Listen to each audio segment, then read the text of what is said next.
Grandstand Bettors here with 32 NFL season previews in 32 days. We are on day number 5. We wrapped up the AFC South yesterday, and now we're going to head on over to the AFC East with the New England Patriots.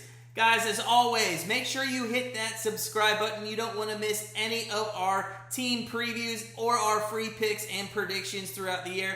And at the same time, make sure you hit that like button for the NFL season starting in just over a month. But before we get to the Patriots preview, just a reminder, we are going to give away $1,000 over at grandstandbettors.com. Head on over, sign up for our NFL betting contest. The link is below in the description. And we also have a $100 referral bonus to the person who refers the most people to join the contest. While you're over there, become part of our family and start living that grandstand life.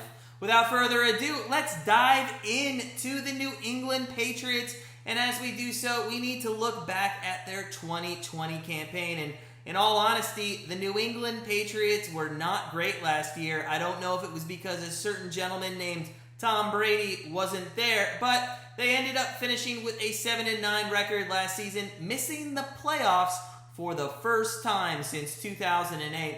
Their preseason total last year was set at 10.5, nowhere near it, mostly because everyone expected Cam Newton to be pretty decent, but he ended up being awful. They also had Belichick, and their defense was pretty good in the league, so that's why we think the number was pretty high.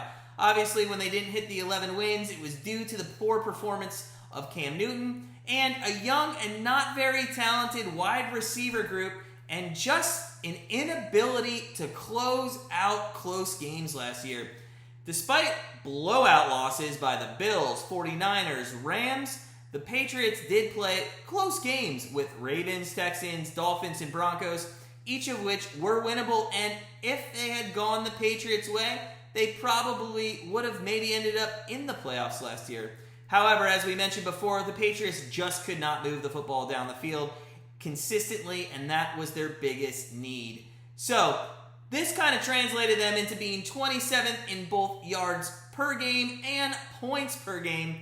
They also ranked, get this, 30th in passing yards per game, which sounds very weird for the Patriots, considering who they had at quarterback the last 20 seasons. On the good note, they did rank 4th in rushing yards per game, due mostly to their offensive line and Cam Newton's ability to scramble when the pocket collapsed.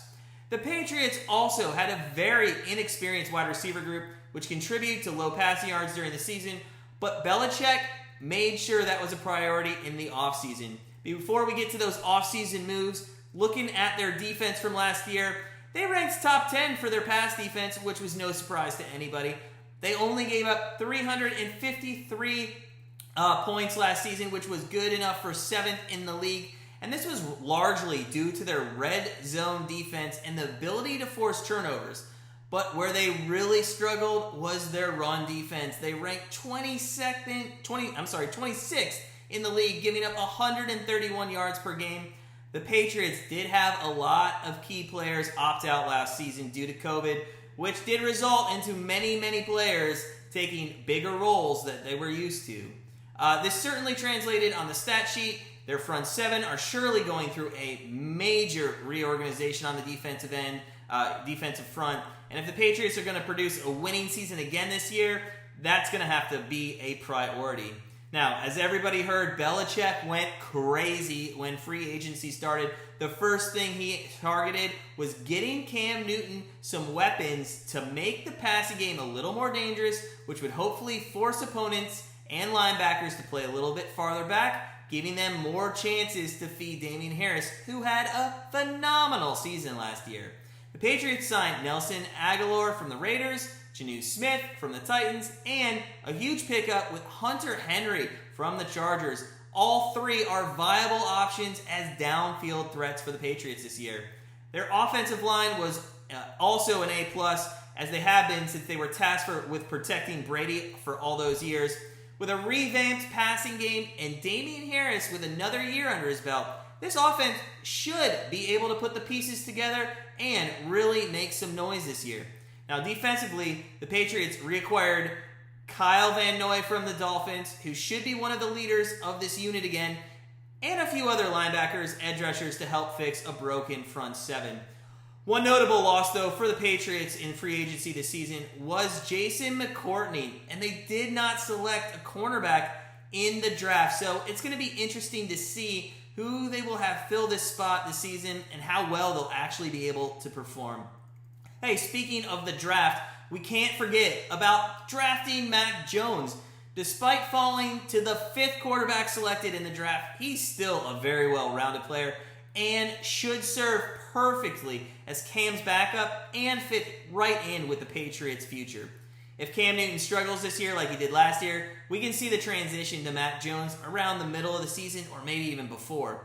With their other picks in the draft, they split them evenly between offensive and defensive players, and I'm sure a few will be role players as Belichick works them into his system, but none of them really stand out as major additions right now. If you want to look at their schedule this year, the Patriots have the 21 hardest schedule in the league. Listen, they should be able to beat the Jets twice. If they lose to Miami or beat Buffalo, that would be a surprise. So we have them going 4-2 right now in the division. The rest of their games against the AFC opponents feature the AFC South division and the Browns and the Chargers. The Browns and Chargers game we have chalked up as losses. They're going to lose those 2 games, but we do have them going 2-2 at least in the AFC South. Now, if you look at the NFC, they're going to play the NFC South with games against Tampa being in Week 4, which is going to be one to watch, and the Dallas Cowboys at home, which is going to be a tough game now that Dak is returning. One of these games could make or break them hitting the over this season, but we'll see them going probably 2-3 in the rest of the NFC. Listen, the Patriots are really a wild card team, and in our simulations, we have them going under and over. We have them going as low as 7 and as high as 11. We are going to take the under here as it is under 9, but we can really see this turning into a push with New England. We don't know what we're going to get in Cam Newton. Belichick is not afraid to go to Mac Jones if he needs to go to Mac Jones early in the season. So we're going to take the under on the New England Patriots, but it's going to be close. If you could maybe take a 3-way line on the push, I would almost push here. So that's it for the New England Patriots. If you're a Patriots fan, let us know, what are they doing this year? Over, under 9 wins. As always, sit back, relax, enjoy our team previews here in the offseason, and we'll see you tomorrow.